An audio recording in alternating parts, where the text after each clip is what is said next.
мы отправимся на край русского севера. Туда, где Северно-Ледовитый океан обрамлен заснеженными скалами, где на берегу лежат скелеты брошенных кораблей и где кажется, что время остановилось. Мы отправляемся в Териберку. Именно там начнется наша охота за северным сиянием. И хоть наш путь к сиянию не был простым, мы все равно смогли увидеть этот феномен. Господи, как это красиво!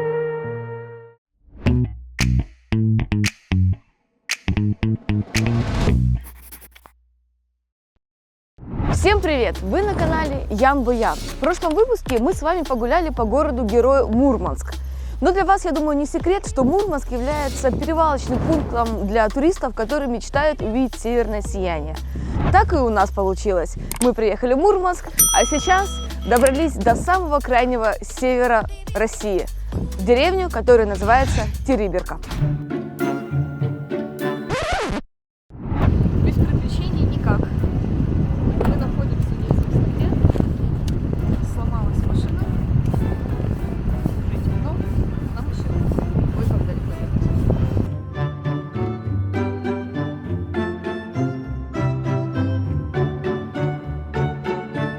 Нам очень повезло, что мы сломались рядом с лагерем сноукатеров. Сноукайтинг – это катание на лыжах или сноуборде с использованием большого управляемого воздушного змея, который служит движущим парусом. И на Кольском полуострове есть несколько таких кайт-кемпов. Поэтому, кто интересуется активным спортом, имейте это в виду. А вы подскажете нам, да? Так здесь прям вообще целый дом. Можно? Ой, как здесь хорошо пахнет. У вас елочки стоит. А на елочке крабы. Смотрите, елочки крабы. Ого!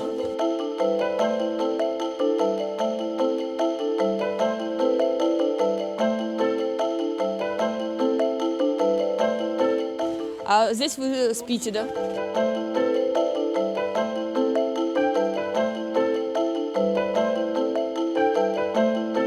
Все, можно ехать? Починились? Ура! Едем!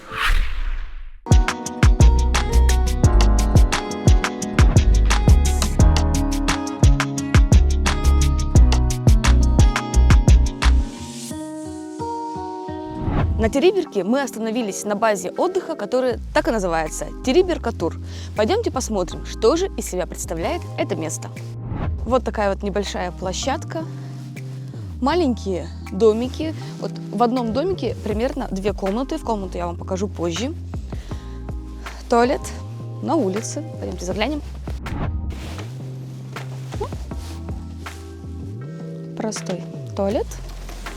Ну и душ. Хочу, кстати, отметить, что душ, что туалет – это очень теплая комната. Не замерзнешь там. А теперь пошли в комнату. Вот такой у нас небольшой предбанник. И, в принципе, вот она и комната. Двухэтажная кровать. Это место мы используем как полочку. Стол. Есть плита, микроволновка, чайник. Воду нужно приносить с улицы. Сюда заливаем, включаем. И все. Вот такая вот небольшая комнатка. Позади меня находится река Териберка. Она не замерзает. И из-за того, что Баренцево море рядом, воды смешиваются, и вода в реке соленая. Река Териберка дала свое название поселению, а сама же она получила такое имя от устаревшего наименования Кольского полуострова – Терь. Самому поселению уже несколько столетий. Первыми сюда пришли поморы в 16 веке. Ближе к 19 веку за поморами пришли русские колонисты, и поселок Териберка стал значимым населенным пунктом для торговли, военного дела и рыбной ловли.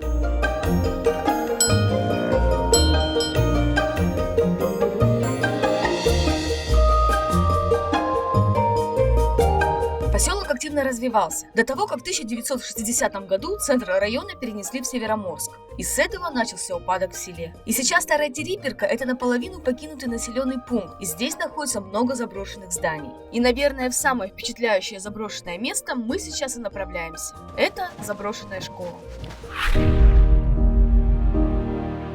Здание было построено в 1959 году, и во времена СССР в школе училось более сотни детей. Но во время перестройки жители начали уезжать из поселка, и численность учеников все сокращалась и сокращалась, пока в 2006 году в классах школы не осталось всего по 2-3 ученика. Поэтому школу закрыли, а учеников перевели в населенный пункт Ладейное, который входит в состав поселка Териберка.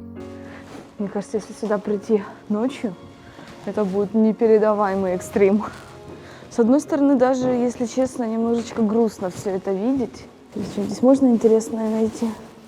Какой год, что, как? Трехэтажное кирпичное здание было брошено вместе со всем оборудованием и учебниками. Все это растаскивали в течение нескольких лет. Позднее здесь планировали сделать гостиницу, а в 2018 году здание школы вообще было выставлено на продажу на Авито. А кто сейчас хозяин этого здания, никто не знает. Судя по всем вот этим плакатам, это был кабинет русского языка и литературы.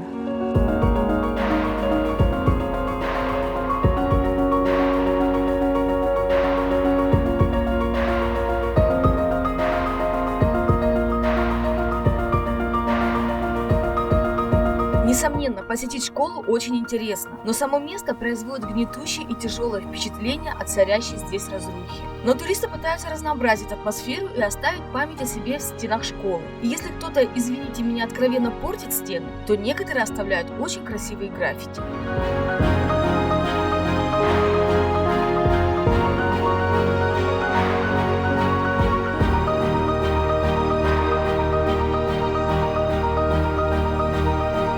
О, спортзал. Был бы мяч, можно было бы сейчас поиграть в баскетбол с препятствиями.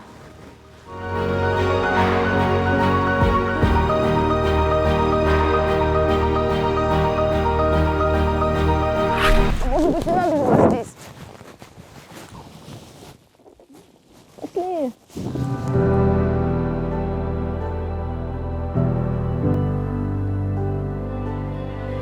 Кто будет в Териберке, обязательно сходите в эту школу. Это очень интересно, так экстремально, особенно когда ты по темным комнатам лазишь. А, наверное, если это сделать ночью или вечером с фонариком, это еще будет больше экстрима.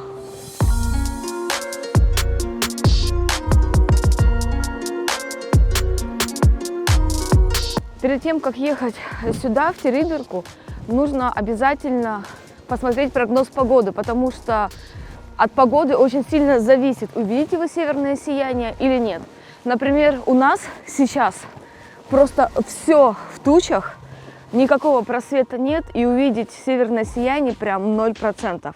И несмотря на то, что вчера оно полыхало, и мы сквозь тучи видели какие-то отблески, но само северное сияние, в том понимании, как вы это представляете, как себе это представляла я, мы не увидели. Будем надеяться, у нас еще 3 дня здесь. Очень интересное сочетание, когда ты идешь и под ногами хрустит снег, и здесь же ты слышишь шум моря. Такой диссонанс. На Териберском берегу Баренцева моря вы можете увидеть одиноко стоящий корабль. Он как корабль-призрак, выброшенный на берег и привлекающий внимание любого туриста. Его часто приписывают к кладбищу кораблей, но на самом деле этого одиночку занесло сюда случайно, во время шторма. И так как транспортировать его технически нереально, его решили не трогать и оставить на берегу. Видео, возможно, этого не передает, но в Териберке, как и положено на море, песчаный пляж. А это уже Баренцево море. Дальше только Северно-Ледовитый океан. Баренцево море не замерзает из-за того, что в нем протекает теплое морское течение Гольфстрим. Но купаться тут зимой в любом случае могут только самые смелые и отчаянные, потому что сейчас температура воды не более 3 градусов. Но даже летом температура не превышает 15 градусов, поэтому ждать в этом сыром краю пляжного отдыха точно не стоит.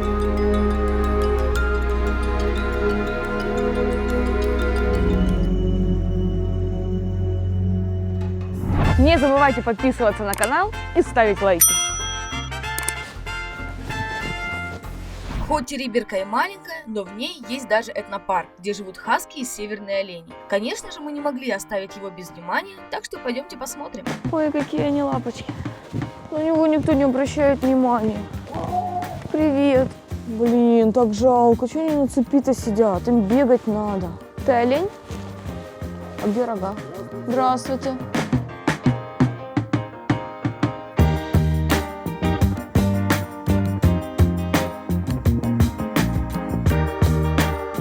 Они не нападут?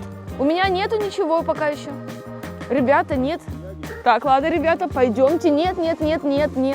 Чтобы покормить оленя, в этнопарке тебе дадут ягель. Бытует мнение, что олень кроме ягеля ничего не ест, но на самом деле это не так. Олень может есть грибы, траву, ягоды и многое другое. Но зимой ягель – это основной корм по той причине, что кроме него в тундре больше ничего нет. Поэтому в зимнее время ягель – это основной рацион северных оленей. А еще ягель обладает бактерицидным свойством, поэтому без этих лишайников олени могут погибнуть от кишечных болезней. Изящно. Ты мой хороший. На. Еще нужно не просто их покормить, а еще нужно же увернуться от рогов. Кушаем, ты хороший какой. Несмотря на то, что ягель морозоустойчивый, у него есть большой минус. Он растет очень медленно, до 5 мм в год. И именно поэтому олени в дикой природе мигрируют, так как пастбища очень долго восстанавливаются. Поэтому вывод напрашивается сам. Как и любое дикое животное, держать оленя внутри изгороди плохо. Он быстро все съедает внутри вольера, и чтобы его накормить, нужно заготавливать корм. Но это тундра, и здесь не так просто это сделать в силу природной особенности. У меня кончился ягель, я перестала быть интересна для них. Они просто стали меня игнорировать. Радует, что в этом парке олени кормят хотя бы ягелем. Стоит это, кстати, 200 рублей, а вот с хасками можно пообщаться абсолютно бесплатно.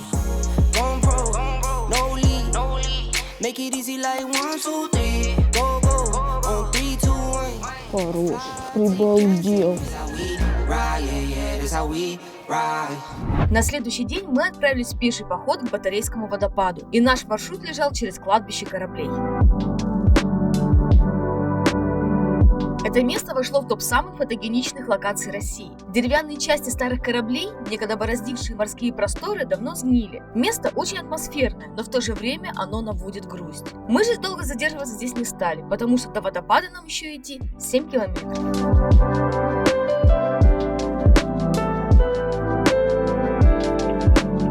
Вот такая вот непрогулочная погода сегодня, но вариантов нет, поэтому мы идем до Батарейского водопада. Примерно идти нам еще, наверное, часа полтора до конца нашего маршрута. Но мы дойдем, в этом я даже не сомневаюсь. Поэтому я очень надеюсь на ваши лайки.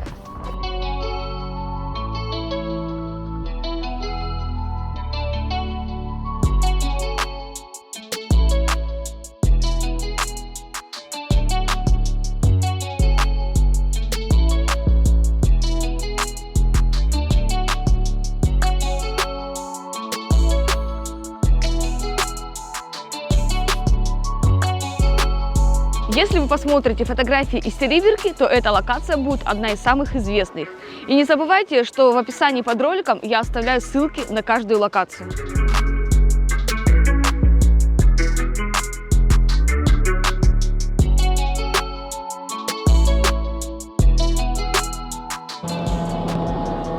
Вон на чем нужно ехать, обратно.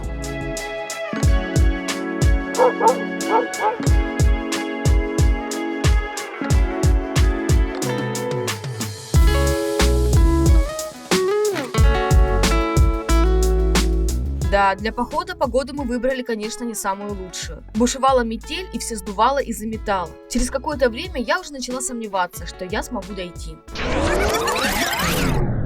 Ну, мы дойдем, в этом я даже не сомневаюсь. Ой, а я здесь полежу. Потом меня заберите отсюда. Здесь и не дует. Когда лежишь? Ребята из нашей группы очень отчаянны. Они решили дойти самостоятельно. Мы же на такой подвиг решиться не смогли. Вон, видишь, у них 2 места есть.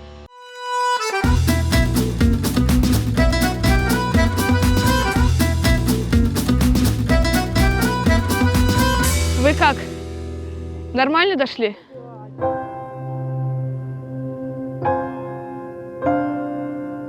Блин, слушайте, это очень красиво здесь. Неподалеку находится Малое Батарейское озеро. И именно оттуда вытекает небольшая, но довольно бурная река, которая преобразовывается в водопад и в теплое время года с грохотом разбивается о глубокое ущелье.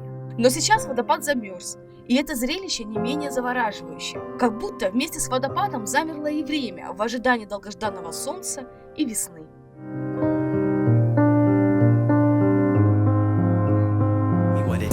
Don't tell me what it ain't. They try to throw salt, it just made the pressure raise. Going through a phase, gotta get myself out it. Don't talk about it, boy, they said you gotta be about it. So I be trying to face the world head on. Front seat ride. Мы сейчас находимся на пляже, который называется пляж Драконьи Яйца.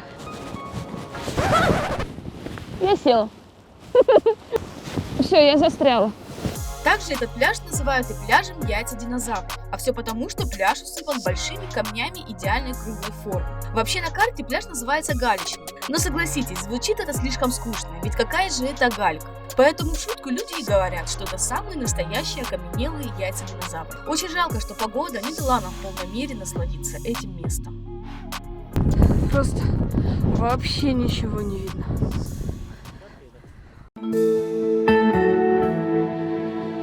Друзья, сейчас 12 часов ночи, и впервые за 3 дня над головой появился просвет. А это значит шанс увидеть северное сияние. Пока шанс всего 12%, но мы все равно не теряем надежду. Вышли и будем ждать. Отследить вероятность северного сияния можно в приложении «Аврора». Вообще все эти дни мы не расставались с ним, ведь главное, для чего мы приехали сюда, это увидеть чудо. Чудо, которое приносит на землю солнечный ветер. Да дайте ж вы шанс-то наконец, а! Сколько ж можно уже в конце-то концов? 3 дня дежуришь. Сияние в ту ночь было, но сквозь облака я его смогла увидеть только камера, и то буквально на несколько секунд, пока все снова не заволокло тучами.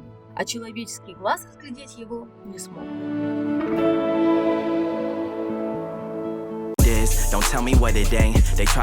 Наступил новый день, и мы сегодня отправляемся на морскую прогулку. У нас вот такой замечательный корабль, который называется «Надежда». Он отвезет нас в открытое море, и мы надеемся, что увидим котиков, возможно, дельфинов, а если прям очень сильно повезет, то китов. Примечательный факт. Для того, чтобы выйти в море, тебе обязательно нужно иметь паспорт, потому что пограничник сверяет фотографию в паспорте с человеком, и сколько людей, скажем так, с русским паспортом выехали в море, столько же должно вернуться, потому что на море установлен пограничный режим.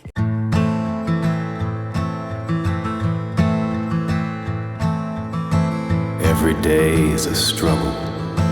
Every day is a trial. Every day is a failure. I have to walk another mile. I'll go. Слушайте, пока не холодно. Пока приятное предвкушение, ожидание. Наконец-то сегодня впервые за все дни увидели солнце. Вчера луна, сегодня солнце. Что для счастья надо? Да, вот это если сияние будет, то все вообще бинго! Take me home. As you make the bed,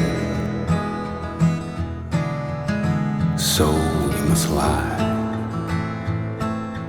Прошел час нашей морской прогулки, мы пока еще не увидели ни одного котика, ни одного дельфина, ну и, естественно, ни одного кита. Но вообще увидеть сейчас в январе китов – это прям вообще минимальный шанс, потому что киты сюда приплывают где-то в апреле-мае, когда в бухту заходят косяки рыб, и они приплывают вслед за ними. Во время морской прогулки мы увидели только котиков, и то вдалеке. И несмотря на то, что под конец мы уже изрядно замерзли, почувствовать дыхание Арктики – это что-то невероятное. Where the life force flows. Я не знаю, как вас, но меня сочетание моря, гор и снега завораживает и впечатляет. Must lie. До 2000 года Териберка была приграничной зоной, и без специального пропуска попасть сюда никто не мог. А сейчас Териберка становится очень популярным направлением, и каждый год сюда приезжают тысячи туристов. Китайцы сюда едут, чтобы под северным сиянием зачать ребенка. Ведь по их поверью, если ребенок зачат под северным сиянием, значит это будет мальчик, и по жизни он будет счастливым. А наши туристы, вдохновившись фильмом «Левиафан», едут сюда, чтобы увидеть волшебную заснеженную природу и бескрайние морские просторы. В моем сердце Териберка тоже заняла очень большое место, и сейчас я мечтаю сюда вернуться, но уже летом. Вчера в это время уже было 25%, а сейчас 13%, да. Не удается у нас охота за северным сиянием. Это была последняя отчаянная попытка поймать северное сияние в Териберке, и она закончилась безуспешно. Одна из популярных экскурсий на Кольском полуострове – это экскурсия в Саамскую деревню. Здесь нас должны познакомить с саамской культурой и с северными обычаями. Саамы – это коренной народ Северной Европы и самый западный из коренных малочисленных народов Крайнего Севера России. На Кольском полуострове их осталось около 2000, а их общая численность около 80 тысяч. Большинство саамов же обитает в Норвегии, а также в Швеции и Финляндии.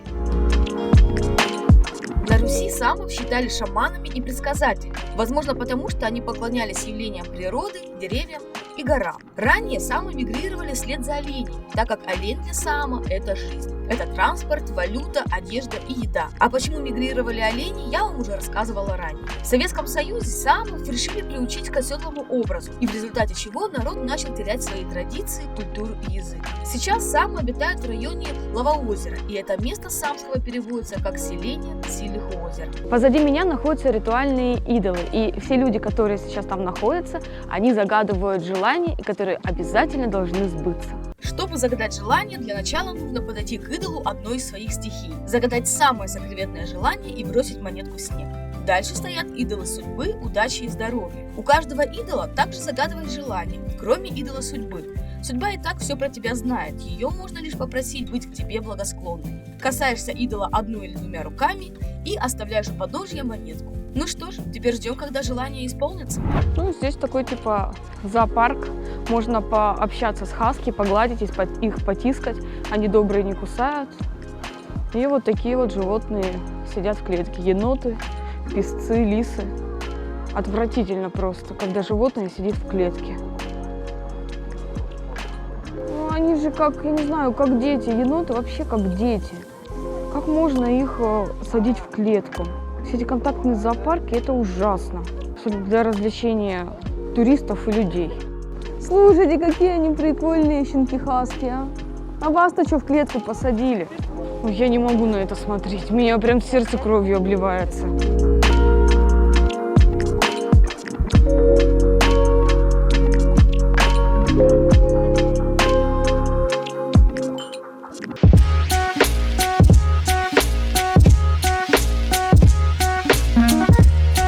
Когда мы в Териберке были в этнопарке и кормили оленей, это было как-то душевно, мило. А здесь кучу людей, толпу прям собрали. Бедные олени, оленей на всех не хватает. И они там носятся между людьми, все пытаются их погладить. Ну, как-то вот все скучковались. Такое ощущение немножечко хаоса. Мне в Териберке больше понравилось. Отвратительно просто. Собаки, такое впечатление, вот и как на экскурсию завели людей, они получили какую-то свою долю ласки, заботы, там, я не знаю, внимания. А сейчас бедные сидят и смотрят грустными глазами в клетках на цепи. Ужас какой-то. Ты хороший какой. Они такие сильные. Держи, ты вообще самый маленький. Кушай. Этнографический комплекс, в котором мы сейчас находимся, называется Самсы. Кроме посещения аллей идолов и общения с животными, в программу входит игра в саамский футбол. Но прежде чем приступить к саамскому футболу, нужно разделиться на команды – волки и олени. Отбор проходит с помощью перетягивания прута, а дальше начинается настоящая битва.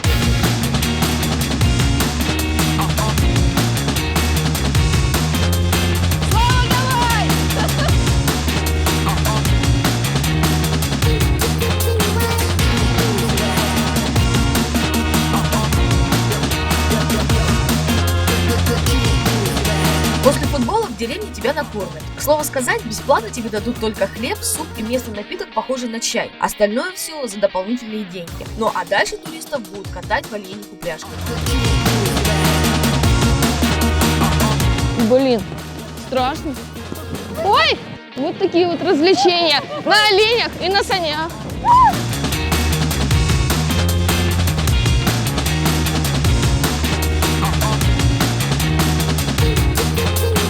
Несмотря на то, что место популярно у туристов, нам оно не понравилось. Животные неухоженные, работники недружелюбные, а порой даже агрессивные. И я очень сомневаюсь, что они настоящие этнические саамы. Но в любом случае мы не расстроились и решили настроение создать себе самостоятельно. Организаторы тура арендовали для нашей группы традиционную саамскую куваксу и устроили в нем для нас приятный вечер с барбекю, гитарой и костром.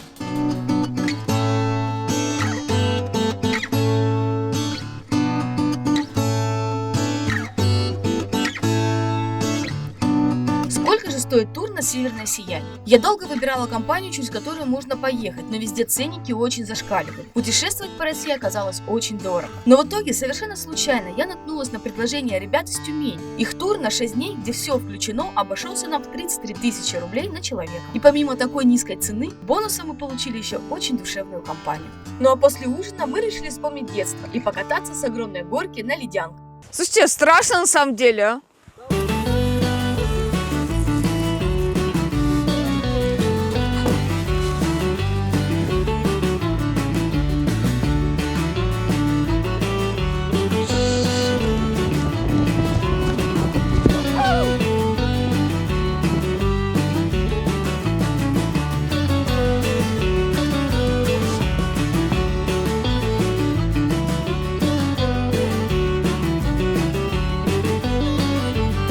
Все мокрые и счастливые. В этот раз северное сияние мы не увидели, но я не сдалась. Спустя несколько недель, посмотрев на карту северного сияния и подгадав солнечную погоду, мы вновь отправились в Заполярье. И там произошло чудо. Смотри, как красиво! Смотри! Сияние! Время всего лишь 6 часов вечера, 6:30 вернее, а его уже видно. Господи, как это красиво! Пока, конечно, маленькая такая полоса, но учитывая, что в Териберге мы ждали практически неделю, хоть какого-то такого малейшего всплеска, который можно увидеть глазами, увидеть сейчас практически буквально в первую минуту, вот такое, это дорого стоит. Оно раздваивается.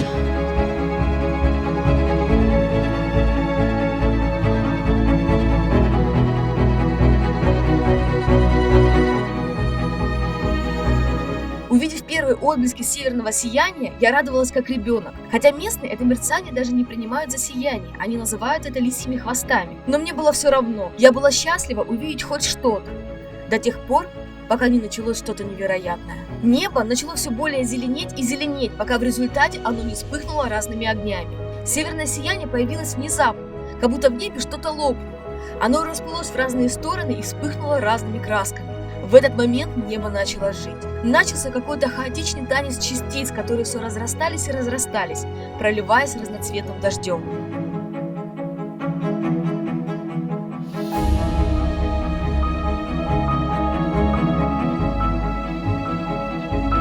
Когда я первый раз увидела, как небо просто озаряется разными вспышками, если честно, у меня пошли мурашки по коже и слезы выступили на глазах.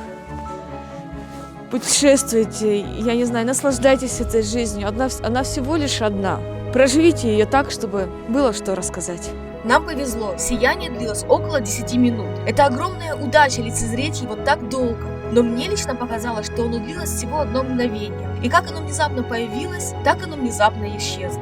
Больше за эту ночь мы его не видели. Только яркие лисьи хвосты бороздили небо. Но это было уже совсем не то. Я без преувеличения заявляю, что момент, когда я увидела северное сияние, это был один из лучших моментов моей жизни. Сложно передать словами, что происходило в небе в ту ночь. Северное сияние лучше один раз увидеть, чем 100 раз про него услышать. Это незабываемые эмоции, это дикий восторг, это момент безграничного счастья, который я точно никогда не забуду.